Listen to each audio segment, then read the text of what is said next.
जय जगन्नाथ सांगमणि ओडिया सुख संसार चैनल को आपण को बहुत बहुत स्वागत। मार्च मासरे मेष राशि किपरि रहिबो एहा होची मेष राशि मार्च 2024 राशिफल। मेष राशि वाले आपण राशि आराध्यपति होचनी मंगलदेव। मंगलदेव दशम घरे शुक्र सह रहिचंती। 11तम घरे शनि सूर्य बुध 3 ग्रह एक साथरे लग्न रे गुरु रही। फ्रेंड्स आपण बहुत बढ़िया रही जो पर्यंत लग्न रे गुरु रही। 12तम घरे रही राहु, षष्ठ घरे केतु। देखंतु मेष राशि वाले यही वीडियो रे मु आपनको जणेबी आपणकर कैरियर, आपणकर आर्थिक स्थिति, दाम्पत्य जीवन, शिक्षा, प्रेम, स्वास्थ्य किपर रहिबो एवं कौन प्रतिकार करा जिबा उचित एवं क्यों क्षेत्र रे आपनको लाभ रही एवं क्यों जगह रे निजे को टिके सावधान होकर रहिबा उचित, डिसीजन नेबा कथा नुहे क्यों क्षेत्र रे सब किछि मु आपनको जणेबी यही वीडियो माध्यम रे एवं प्रतिकार मध्य मु आपनको कहिबी। तो निश्चय सही प्रतिकार करेंगे एवं यही जो जहाँ भी मुझे कहबी ताहा मानि चलिए आपण बहुत बढ़िया। देखो ये जो मार्च मसटे आपण कौन आनी मंगल स्थिति अनुसार देखूँ आपणकर कैरियर कथा कह गले भाग्यर मालिक आपणकर गुरुदेव लग्न रे रही बहुत बढ़िया रही एवं आपणकर कर्मर देवता होचनी शनिदेव। गुरुंकर स्थिति भल रही, भाग्यर फुल सपोर्ट पाइबे। भाग्य को नहीं कौन चिंता करंतु नहीं कि मो भाग्य रे यह नाही कि यह हबनी। जो आप नेगेटिव बेले बेले हो जाती नेगेटिव रु दूरे रुहतु, कारण आपण भाग्य जो पर्यंत गुरुदेव लग्न रही 2024 रे आपण सुख सौभाग्य सबकि प्राप्ति करेंगे। तासह संतान सुखर जोग बनूची, चाकरी निहाती मिलिबो। चेष्टा करंतु हुए तो गवर्नमेंट जॉब मिल पारे, किंतु 2024 रे आपण निहाती प्रॉपर्टी करेंगे। जगह जमी किछि ना किछि किणिबे ही किणिबे। गुरु जब लग्न रे आसिथांती तो दे ही थांती सब जिनस व्यक्ति को, कारण गुरु ही अटंती सुख सौभाग्यर दाता। जेते टेंशन थिले मध्ये आपनको सुख मिलिबो ही मिलिबो। एवं तासह कर्मक्षेत्र देवता होचनी शनिदेव। शनिदेव आपणकर 11तम घरे रही। सूर्य शनि एक साथी रहिबा सडनली आपणकर मूड चेंज होबो। करूथला काम रे यह करबिनी किंबा चाकरी बदल देवी, सैलरी मु साटिस्फाई नहीं, ये प्रकार समस्या आपको देखा दे पारे, किंतु भाग्यटा मजबूत जो आपन को कौन सी प्रकार एत असुविधा देखा नहीं। किंतु पर कथा बेसी मन में चलो आपणकर से एमती रोचंती से किसी भी पूजा पाठ करना से बहुत बढ़िया रोचंती, खुशी रोचंती। मुझे सारा कष्ट सहूची एमतिया सब कथा गुड़ाक आपण मन में चलो निहाती। तेणु टिके नेगेटिव कथार टिके दूरे रुहतु। स्वास्थ्य विषय जानवे, स्वास्थ्य कौन सी प्रकार असुविधा नहीं, स्वास्थ्य आपंकर बहुत बढ़िया रही फ्रेंड्स। किंतु टिके निजक मध्य फिट रखा चेष्टा करवा उचित। योगा, एक्सरसाइज, वॉकिंग ये सब निहाती करंतु। स्वास्थ्य रे कौन सी प्रकार असुविधा नहीं ग्रह गोचर अनुसार, बाकी फिट रहिबा निज पई भल। शिक्षा विषय जानवे, पंचम घर विचार कराए।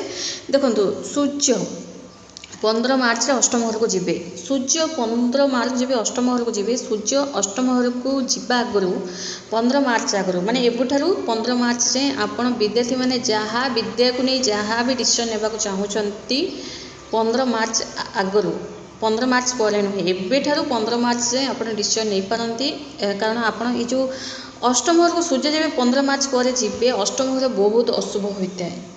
से समय डिसीजन नेबा माने गाତରେ पड़वा संगे समान होता है। जहाँ भी डिसीजन नेबे 15 मार्च आगु नेबा आपनको पई भल।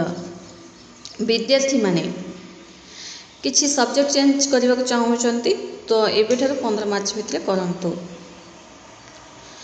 लव लाइफ रे जो माने अछन देखंतु शुक्र मंगल एक साथ रहिबे भल रही। शुक्र मंगल एक साथ कामुक्तर शक्ति अधिक बढ़िबो, तासह मिसअंडरस्टैंडिंग मते देखा जिवो। आपण निज लवमेट को निज कथा ही मानिबा को कहिबे, कहा सहित कथा लगिले कली झगड़ा करेंगे, सन्देह उपजीव, कारण शुक्र मंगल एक साथ रहा मिसअंडरस्टैंडिंग क्रिएट होगा सह किसी कथा को नहीं भूल बुझामणा संभावना रही। तेणु टिके निज उपरे विश्वास तो करेंगे, तासह निज पार्टनर उपरे टिके विश्वास करने आवश्यक। एमती नुहे कि प्रेम तो अधिक रही प्रेम जो ही ना ये मो कथा ही शुणु, मो कथा ही मानतु, अन्य क्या कथा पड़ी ना एमती आपको लगे पारे। किंतु बेले बेले कौन हुए ना फ्रेंड्स, दुई लवमेट थिले तांकर कहीं फ्रेंड्स मध्य रही पारिबे कारण एमिति नुहे कि भल पाउछु कहिना एकदम बंदी कर रखिले मध्य भल नुहे तांको भी तांको फ्रेंड मान सहित मिसिबा को दियंतु कारण जेतिकी जदि आपण बंदी कर रखिबे ब्रेकअप मध्य संभावना थाए तेणु टिके फ्री छाड़ले ही सब किछि भल थाए। दाम्पत्य विषय जानिबा देखंतु सप्तम घर विचार करछे शुक्र 7 मार्च को 11तम घर को जीवे भल रही 7 मार्च पर आपन दाम्पत्य जीवन में कौन प्रकार असुविधा नहीं दुई दाम्पत्य भितर प्रेम रहिबो स्नेह रहिबो अंडरस्टैंडिंग भल रहिबो दुई जन को नहीं किसी गोटे कथार कली झगड़ा होता से सबू कली झगड़ार समाधान हेबो घर परिवार लोक नहीं जहाँ भी आर्गुमेंट होता से आर्गुमेंटर समाधान हेबो।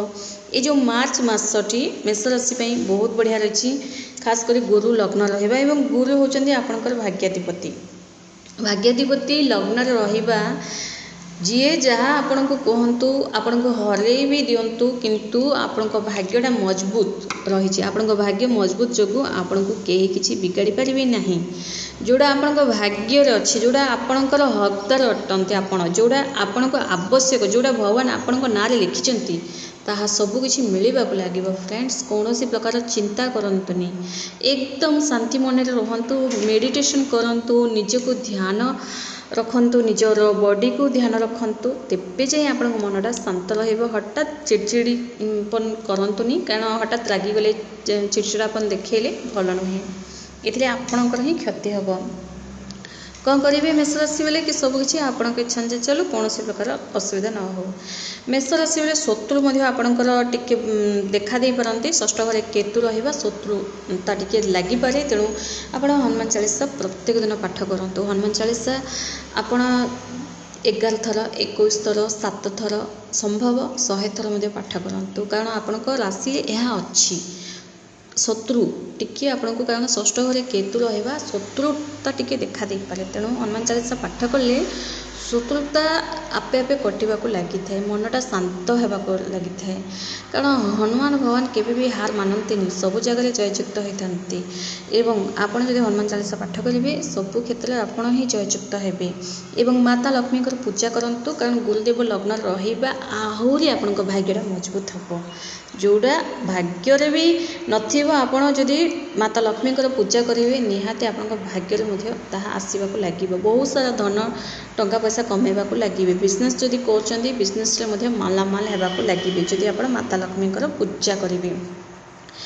एवं माता लक्ष्मी को पूजा कला समय गोटे कथा ध्यान रखंतु केबे भी कहा को गाली करंतु नहीं पूजा कला समय कौन जदि आप पूजा आरंभ कले कि आप शत्रु भी हूँ ना कहीं फ्रेंड्स केबे भी गाली करंतुनी कहा को केबे भी कड़ा कथा कहतुनी तेबे जाई शत्रु मध्य चुप रहिबे तासह आपन मन शांत रहे कारण आपन जदि गोटे कथा कहिबे निज लोक ही आपन शत्रुता करथांते गोटे कथा कहिबे से आपन 10 पद शुणिकी पळेबे यह सत्य अटे।